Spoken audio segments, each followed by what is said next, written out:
বাংলাদেশে হিন্দুদের উপর চলা ধারাবাহিক হত্যা, ধর্ষণ, মন্দির ভাঙচুর, সম্পত্তি লুট, শারীরিক নির্যাতন আর বিচ্ছিন্ন ঘটনা নয়, এটা স্পষ্টতই একটি পরিকল্পিত সংখ্যালঘু নিধন।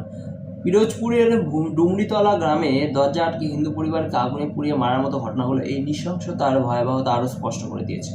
শুধু অপরাধীদের নয়, এই বর্বরতার সবচেয়ে বড় দায় বাংলাদেশের রাষ্ট্রযন্ত্র, যারা চোখ বন্ধ করে আছে, নীরব দর্শকের ভূমিকা নিচ্ছে আর অনেক ক্ষেত্রে অপরাধীকে রক্ষা করছে।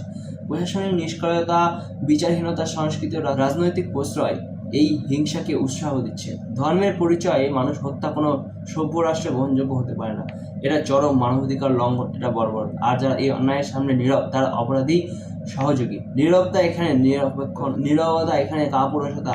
আমরা স্পষ্ট ভাষায় বলেছি, বাংলাদেশের সংখ্যালঘু হিন্দুদের উপর চলা এই নৃশংসতা অবিলম্বে বন্ধ করতে হবে। দোষীদের গ্রেপ্তার করতে হবে, দ্রুত বিচার নিশ্চিত করতে হবে, ক্ষতিগ্রস্ত পরিবারগুলিকে পূর্ণ নিরাপত্তা পুনর্বাসন দিতে হবে।